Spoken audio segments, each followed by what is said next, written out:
বন্ধুরা আসসালামু আলাইকুম। আশা করি সকলেই ভালো আছেন। বাংলাদেশ বর্ডার গার্ড 103তম সিপাহী পদের নতুন একটি নিয়োগ বিজ্ঞপ্তি প্রকাশিত হয়েছিল, যেখানে আপনারা বাংলাদেশের সকল জেলা থেকেই নারী ও পুরুষ উভয় প্রার্থীরা আবেদন করেছিলেন। তো বন্ধুরা, আপনার জন্য খুশির সংবাদ হচ্ছে আপনাদের মাঠ কিন্তু অলরেডি শুরু হয়েছে। গতকাল সিলেট জেলা এবং আরও বেশ কয়েকটি জেলার মাঠ কিন্তু অনুষ্ঠিত হয়েছে এবং বেশ কয়েকটি জেলার SMS কিন্তু পাঠানো হয়েছে। তো এভাবে কিন্তু পর্যায়ক্রমে আপনাদের সকল জেলার SMS পাঠানো হবে এবং মাঠ কার্যক্রমগুলো সম্পন্ন হবে। তো বন্ধুরা, আজকের ভিডিওতে আপনাদেরকে জানাবো যে বিজিবি 103তম সিপাহী পদের মাঠ যে অনুষ্ঠিত হবে সেই মাঠে আপনাদেরকে কি কি কাগজপত্র সাথে করে নিয়ে যেতে হবে। সো টপিকটা কিন্তু অনেক গুরুত্বপূর্ণ। আপনি যদি একটা কাগজ বা এখানে কোনো ধরনের ভুল করেন, সেক্ষেত্রে কিন্তু আপনি মাঠ থেকে আপনাকে কিন্তু বের করে দেওয়া হতে পারে। সো অবশ্যই ভিডিওটি মনোযোগ সহকারে শেষ পর্যন্ত দেখবেন। তো বন্ধুরা, মূল ভিডিওতে যাওয়ার আগে আপনারা যারা 103তম সিপাহী পদের মাঠ করতে যাচ্ছেন তাদের জন্য লিখিত ও ভাইবা পরীক্ষার চূড়ান্ত একটি সাজেশন আমি PDF আকারে নিয়ে এসেছি। আপনারা চাইলে আমার কাছ থেকে এই চূড়ান্ত সাজেশনটি সংগ্রহ করতে পারেন। আশা করি এই চূড়ান্ত সাজেশনটি পড়লে আপনারা লিখিত পরীক্ষায় খুব সহজেই উত্তীর্ণ হতে পারবেন এবং ভাইবা পরীক্ষাতেও ভালো করতে পারবেন। তো এই চূড়ান্ত সাজেশনটি পেতে স্ক্রিনে দেওয়া নাম্বারে রকেট বিকাশ বা নগদে দামমাত্র মূল্য 50 টাকা সেন্ড মানি করে হোয়াটসঅ্যাপ অথবা এই মতো মেসেজ করলেই আমি আপনাদেরকে সাথেই এই চূড়ান্ত সাজেশনটি পাঠিয়ে দিব। তো যাই হোক, মূল আলোচনায় ফিরে আসি।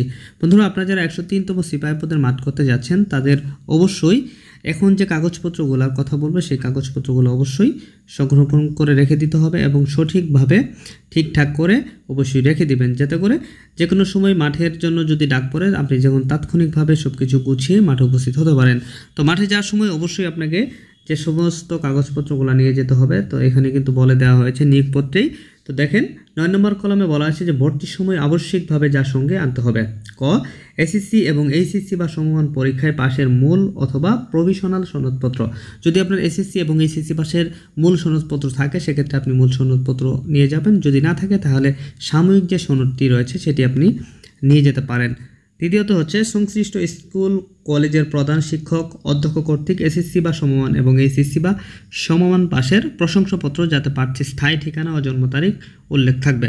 অর্থাৎ আপনি যে স্কুল থেকে পড়েছেন এবং যে কলেজ থেকে HSC পাস করেছেন সে কলেজের প্রিন্সিপালের কাছ থেকে এবং স্কুলের প্রধান শিক্ষকের কাছ থেকে কিন্তু একটা প্রশংসাপত্র নিতে হবে, যেখানে আপনার স্থায়ী ঠিকানা এবং জন্ম তারিখ স্পষ্টভাবে লেখা থাকবে। তারপর হচ্ছে অভিভাবকের অনুমতিপত্র, যা সংশ্লিষ্ট চেয়ারম্যানের কাছ থেকে আপনারা সংরক্ষণ করতে পারবেন। অর্থাৎ আপনি এই পদে আবেদন করেছেন, আপনি মাঠ করতে ইচ্ছুক, সে মর্মে একটা চেয়ারম্যানের কাছ থেকে অনুমতিপত্র আপনারা নিয়ে যাবেন। তারপর হচ্ছে ইউনিয়ন পরিষদ বা পৌরসভা চেয়ারম্যান, ওয়ার্ড কাউন্সিলর এর নিকট হতে বাংলাদেশের স্থায়ী নাগরিকত্বের সনদপত্র, অর্থাৎ আপনি আপনাদের যে চেয়ারম্যান রয়েছে তার কাছ থেকে স্থায়ী নাগরিকত্বের সনদ সংরক্ষণ করবেন। তারপর হচ্ছে প্রথম শ্রেণীর গ্যাজেটেড অফিসার কর্তৃক প্রদত্ত চারিত্রিক সনদপত্রের মূল কপি সহ সত্যায়িত ফটোকপি। অর্থাৎ আপনাকে একটা চারিত্রিক সনদপত্র প্রথম শ্রেণীর গ্যাজেটেড অফিসার কর্তৃক সত্যায়িত করে সেটা কিন্তু মূল কপি এবং সত্যায়িত ফটোকপি সাথে করে নিয়ে যেতে হবে। তারপর হচ্ছে সদ্য তোলা নীল ব্যাকগ্রাউন্ড সম্বলিত লেবে প্রিন্টকৃত 11 কপি পাসপোর্ট সাইজের ছবি। অর্থাৎ আপনাকে 11 কপি পাসপোর্ট সাইজের ছবি অবশ্যই ল্যাব থেকে প্রিন্ট করে নিয়ে যেতে হবে। তো এখানে 1 কপি ছবি ইউপি চেয়ারম্যান, অর্থাৎ আপনার এলাকার যে চেয়ারম্যান রয়েছে বা কাউন্সিলর রয়েছে তার কাছ থেকে সত্যায়িত করে নিয়ে যাবেন এবং বাকি 10 কপি সত্যায়িত ব্যতীত নিয়ে যাবেন। তারপর হচ্ছে ইউনিয়ন পরিষদ পৌরসভা চেয়ারম্যান, ওয়ার্ড কাউন্সিলর কর্তৃক প্রদত্ত অবিবাহিত সনদপত্র, অর্থাৎ আপনার ওয়ার্ডের যে চেয়ারম্যান রয়েছে বা ওয়ার্ড কাউন্সিলর রয়েছে তার কাছ থেকে অবিবাহিত, আপনি যে বিবাহ করেননি এই মর্মে একটা অবিবাহিত সনদপত্র নিয়ে যাবেন।